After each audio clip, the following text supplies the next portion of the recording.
Самые интересные события школьной жизни в очередном выпуске новостей за школьной партой. И расскажем о них мы, Рома и Гузель. Всем привет! Привет!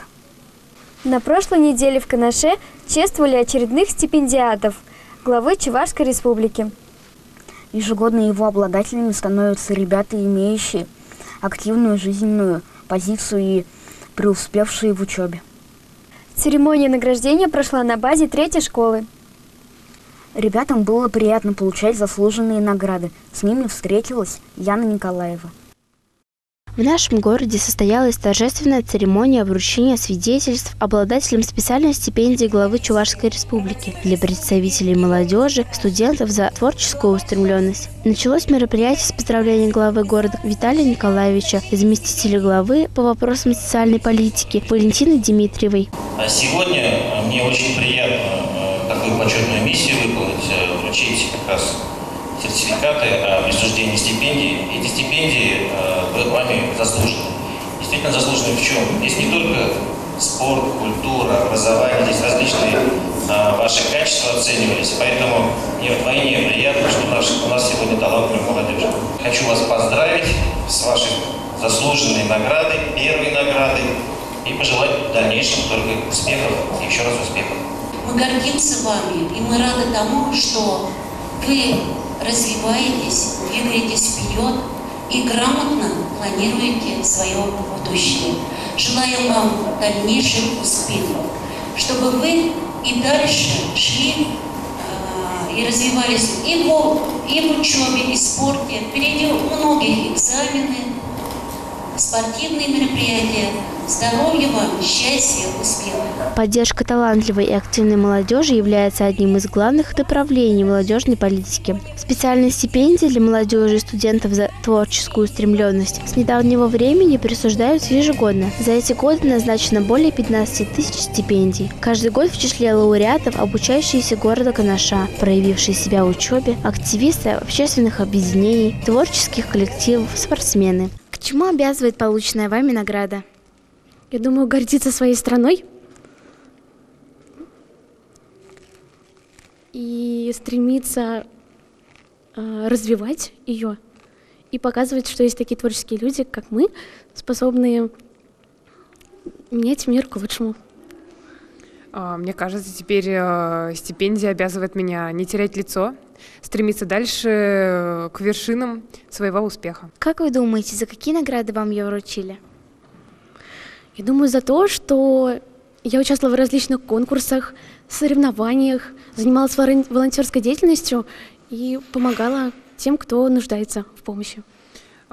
Стипендию, как мне кажется, я получила за достижения, во-первых, в интеллектуальной деятельности, общественной деятельности, и в том числе особенно мне помогло именно участие в волонтерской деятельности.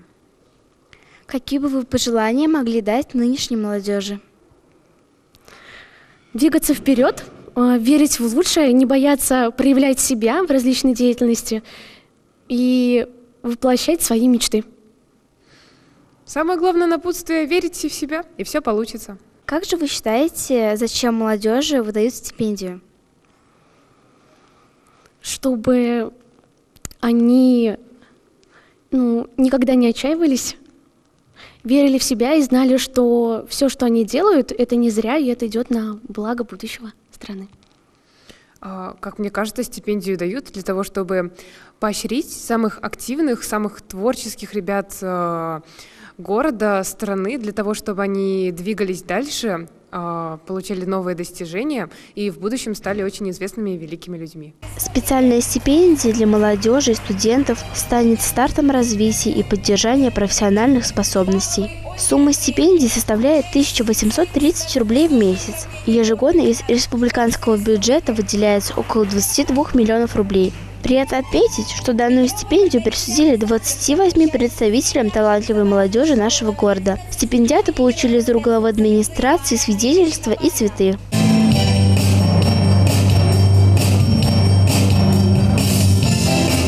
Посмотрите на нас. Перед вами сейчас стоят уже довольно взрослые люди, которые уже чего-то добились. А ведь казалось, буквально недавно мы пришли в школу, у нас были свои мечты, цели. И, если честно признаться, я даже не думала, что смогу в какой-то степени их прям полностью реализовать. Но оказалось все наоборот. Что все эти усилия, которые были приняты для того, чтобы мы всего этого добились, они не пройдут даром, и мы сделаем наш город лучше, сделаем лучше нашу республику и нашу страну. На мероприятии выступил хор и танцевальный ансамбль школы номер 3, солистка Ольга Константиновна, группа «Нон-стоп» и «Микс».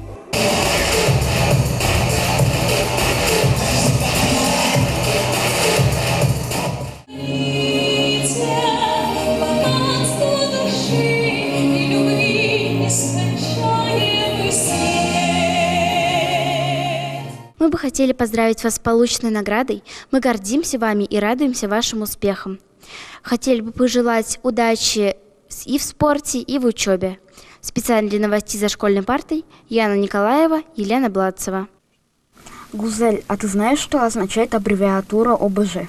Основа безопасности жизни и деятельности. Совершенно верно. А еще я знаю, что это область знаний, в которой изучаются опасности, угрожающие человеку, а также способы защиты от них. А почему ты спрашиваешь? Это я к тому, что на днях в 5-й школе прошел открытый урок на эту тему. В 7 Б-классе состоялся первый открытый урок, посвященный празднованию Всемирного дня гражданской обороны. На урок был приглашен инспектор отдела надзорной деятельности и профилактической работы Валерий Калинин. Так, у нас произошло 16 пожаров. По вине лиц в нетрезвом состоянии 3 пожара из них.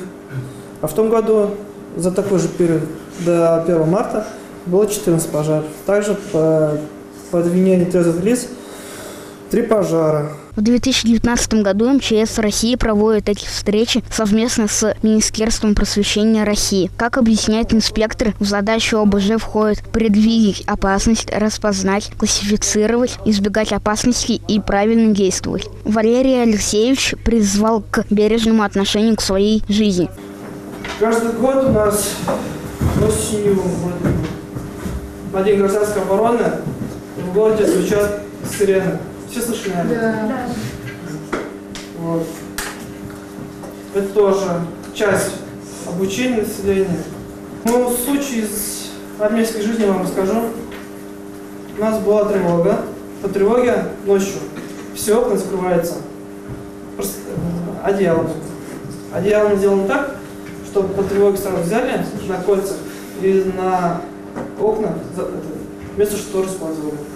В систему гражданской обороны входит не только защита населения, но и культурных ценностей. На примере Великой Отечественной войны ребятам был продемонстрирован фильм, рассказывающий о защите Москвы и Ленинграда. Ученики с интересом посмотрели видеофильм «История гражданской обороны России». Урок был интересным, познавательным. Роман Константинов, Вениамин Григорьев для новостей за школьной партой. В следующем сюжете мы расскажем о том, что важно для каждого человека. Мы имеем в виду здоровое питание, ведь врачи говорят, главное не количество еды, а его качество. И с этим сложно поспорить. Чтобы напомнить, а где-то и проинформировать ребят о здоровом питании, в 11-й школе прошла специальная встреча. О качестве питания говорили как дети, так и специалисты. В рамках движения «Сделаем вместе» в СОЖ номер 11 нашего города прошла беседа с ребятами на тему здоровое питание и активное долголетие, чтобы школьники имели представление о продуктах здорового и нездорового питания. Прежде чем успели проглотить, фермент амилаза, который содержался в слюне, начинает расщеплять углеводы, которых много в тесте. Затем пищевой комок попадает в желудок. Здесь среда кислая. Выделяется фермент, расщепляющий белки. А сметана, которая относится к категории жиров, тормозит выделение желудочного сока, действующего на мясо. И вот такой пищевой комок, вместо того, чтобы давать нам строительный материал и энергию, лежит тяжелым комом, что ведет к существенному напряжению всего организма. Природа не придумала бутербродов, говорит Брек. Отсюда вывод: раздельное питание необходимо. Эколидеры рассказали детям о правильном питании, о роли пищи в жизни человека, о вредных и полезных продуктах. В ходе беседы ребята пришли к выводу, что не вся еда является полезной, и усвоили много новой и полезной информации. Итогом беседы стало то, что здоровое питание – залог долгой жизни, а секрет долголетия именно в здоровом и полноценном рационе. Ребята, на этом наш выпуск подходит к концу. Но перед завершением хотим вам сказать, питайтесь правильно. И соблюдайте правила безопасности, как дома, так и на улице. Всем пока-пока. До новых встреч.